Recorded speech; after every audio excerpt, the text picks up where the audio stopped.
Schedule మొదటిది భారతదేశ భూభాగ పరిధిని గురించి తెలుపును. అనగా భారత్లోని 28 రాష్ట్రాలు 7 కేంద్రపాలిత ప్రాంతాల గురించి తెలుపును. రెండవ షెడ్యూలు రాజ్యాంగ ఉన్నత పదవులు జీతభత్యాల గురించి తెలుపును. రాజ్యాంగ ఉన్నత పదవులు అనగా రాష్ట్రపతి, రాష్ట్ర governor, Lok Sabha, Vidhan Sabha speaker, deputy speaker, విధాన పరిషత్ చైర్మన్, రాజ్యసభ, సుప్రీంకోర్టు, హైకోర్టు ప్రధాన న్యాయమూర్తులు.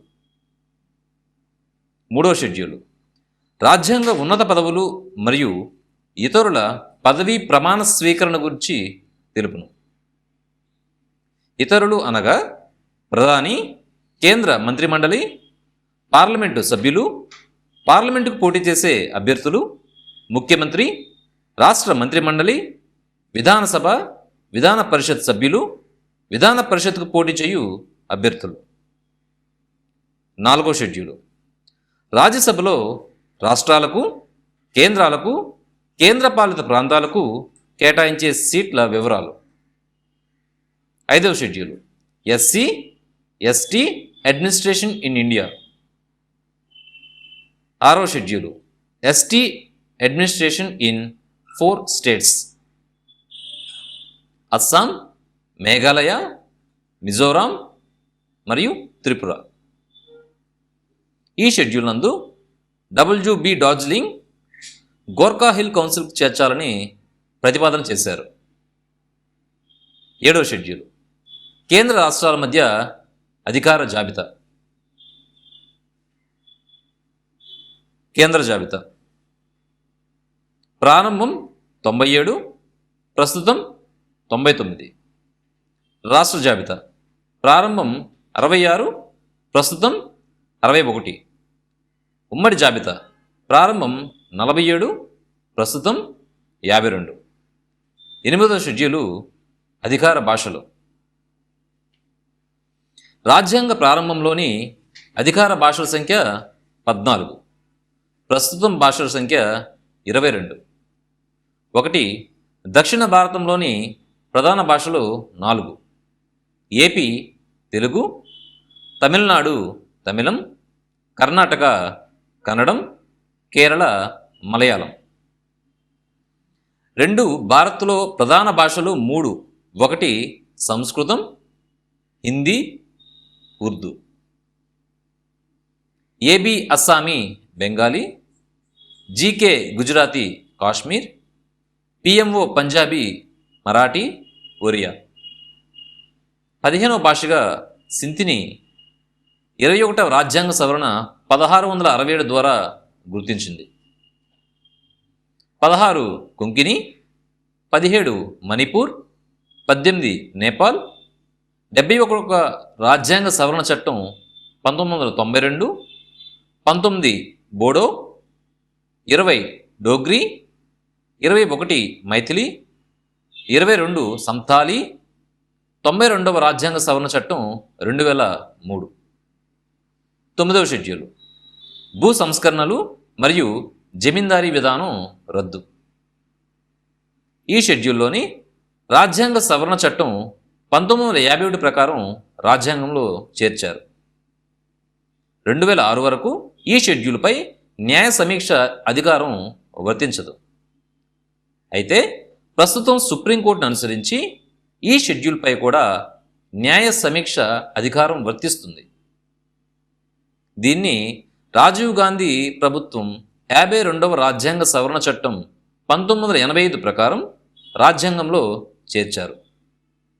ప్రస్తుతం ఈ చట్టం అనుసరించి 2/3 వంతు సభ్యులు ఒక పార్టీని ఫిరాయించిన ఎడల ఈ చట్టం వారికి వర్తించదు. పార్టీ ఫిరాయింపుల చట్టాన్ని అనుసరించి వారి అర్హతను నిర్ణయించే అధికారం విధానసభలలో స్పీకర్కు, రాజ్యసభ విధానసభలలో చైర్మన్కు ఉంటుంది. 11వ షెడ్యూల్ పంచాయతీరాజ్ అధికార విధులు. పివి నరసింహారావు ప్రభుత్వం 73వ రాజ్యాంగ సవరణ చట్టం 1992 ప్రకారం రాజ్యాంగంలో చేర్చినది. 12వ షెడ్యూల్ పట్టణ ప్రభుత్వ అధికారుల విధులు. పివి నరసింహారావు ప్రభుత్వ 74వ రాజ్యాంగ సవరణ చట్టం 1992 ద్వారా రాజ్యాంగంలో చేర్చారు. భారత రాజ్యాంగంపై ఇతర రాజ్యాంగాల ప్రభావం. 1935 భారత ప్రభుత్వ చట్టం. భారత రాజ్యాంగంలోని అధిక అంశాలలో అనగా 70% దీని నుండి గ్రహించారు కనుక భారత రాజ్యాంగానికి ఈ చట్టాన్ని మాతృక అందురు. ముఖ్యాంశాలు: 1 సమాఖ్య పద్ధతి, 2 న్యాయ వ్యవస్థ నిర్మాణం, 3 గవర్నర్ వ్యవస్థ, 4 అధికారుల విభజన, 5 రాష్ట్రపతికి చెందిన అత్యవసర పరిస్థితి అధికారాలు, 6 యూపీఎస్సి, 7 పరిపాలనా అంశాలు. బ్రిటిష్ రాజ్యాంగం నుండి పార్లమెంటరీ ప్రభుత్వ విధానం, శాసన నిర్మాణ ప్రక్రియలు, సభా హక్కులు, స్పీకర్ వ్యవస్థ, సమీకృత న్యాయ వ్యవస్థ, ఏక పౌరసత్వం, సమన్యాయ పాలన, ద్విసభ విధానం, క్యాబినెట్ తరహా ప్రభుత్వం. అమెరికా ప్రభుత్వం నుండి గ్రహించినది: రాజ్యాంగ చట్ట ఔన్నత్యం అనగా రాజ్యాంగం అత్యున్నతమైనదని అర్థం. రాష్ట్రపతిని తొలగించే పద్ధతి, సుప్రీం హైకోర్టు ఇతర న్యాయమూర్తులను తొలగించే పద్ధతి, స్వతంత్ర ప్రతిపత్తి గల వ్యవస్థ, న్యాయ సమీక్ష అధికారం, ప్రాథమిక హక్కులు, రాజ్యాంగ సవరణలకు రాష్ట్రాలకు ప్రాతినిధ్యం. ఐర్లాండ్ రాజ్యాంగం నుండి ఆదేశిత సూత్రాలు, రాష్ట్రపతి ఎన్నిక విధానం, ఎన్నికా విధానంలో పాటించే నిష్పత్తిక ప్రాతినిధ్య ఓటు పద్ధతి. రాష్ట్రపతి రాజ్యసభకు 12 మందిని నామినేట్ చేయు విధానం. కెనడా రాజ్యాంగం నుండి బలమైన కేంద్ర ప్రభుత్వం, భారత రాజ్యాంగంలోని సమాఖ్యమునకు నిర్మాణమును దీని నుండి గ్రహించారు. 248 ప్రకారం కేంద్రానికి అవశిష్ట అధికారాలు ఇవ్వడం, రాష్ట్రపతి గవర్నర్లను నియమించడం, రాష్ట్రపతి 143వ నిబంధన ప్రకారం సుప్రీంకోర్టు న్యాయ సలహా పొందుట. ఆస్ట్రేలియా నుండి ఉమ్మడి జాబితా, వ్యాపారం, వాణిజ్యం, అంతర్రాష్ట్ర వ్యాపారం, వాణిజ్యాలు, రాష్ట్రపతి పార్లమెంటు ఉభయ సభల సమావేశాన్ని ఏర్పాటు చేసే విధానం.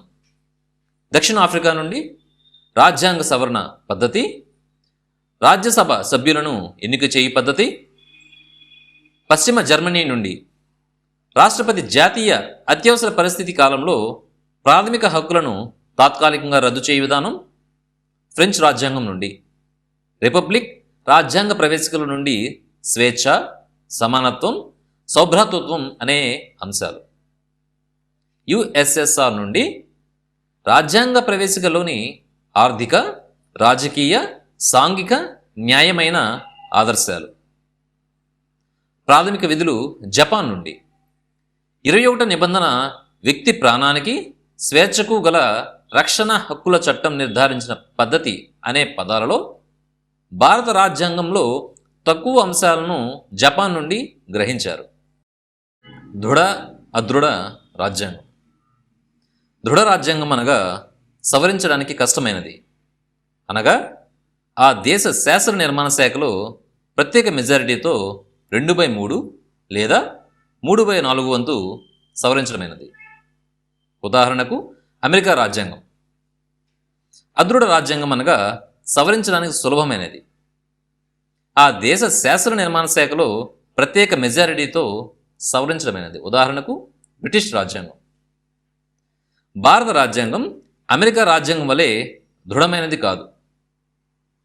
బ్రిటిష్ వలె అదృఢమైనది, సులభమైనది కాదు. రెండింటి సమ్మేళనములను భారత రాజ్యాంగంలో భాగం 360వ నిబంధన రాజ్యాంగ సవరణ పద్ధతి గురించి పేర్కొంటుంది. భారత రాజ్యాంగాన్ని క్రింది 3 పద్ధతుల ద్వారా సవరించవచ్చు. 1 సాధారణ మెజారిటీ పద్ధతి. రాజ్యాంగంలోని ఈ క్రింది 18 అంశాలను సవరించాలి అనగా పార్లమెంట్లో హాజరై ఓటు వేసిన వారిలో సాధారణ మెజారిటీతో సవరించవచ్చు.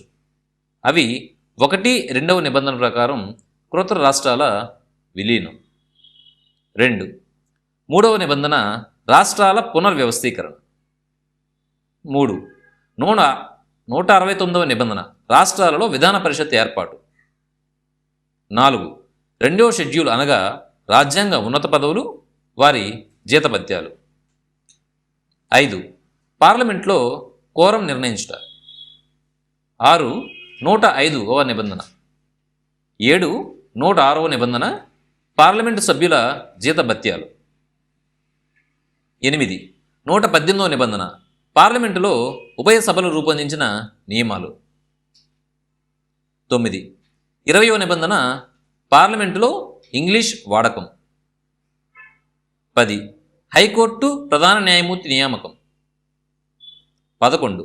348 నియామకం, అధికార భాష విషయం. 12. 11వ నిబంధన పౌరసత్వాన్ని పొందే పద్ధతులు, రద్దు చేసే పద్ధతులు. 13. 307వ నిబంధన పార్లమెంటు రాష్ట్ర శాసనసభలకు ఎన్నికలు నిర్వహించుట. 14. 81 నిబంధన డిలిమిటేషన్ అనగా నియోజకవర్గాల నిర్ణయం. 15. 240వ నిబంధన కేంద్ర పాలిత ప్రాంతాల విషయం. 16. 5వ షెడ్యూలు ఎస్సీ ఎస్టీ పరిపాలనా వివరాలు. 17. 6వ షెడ్యూలు 4 రాష్ట్రాలలో ఎస్టీ పరిపాలనా వివరాలు. 18. 135 నిబంధన ప్రకారం సుప్రీంకోర్టు అధికార పరిధిని విస్తృతపరచడం. 2 ఏకపక్ష ప్రత్యేక మెజారిటీ.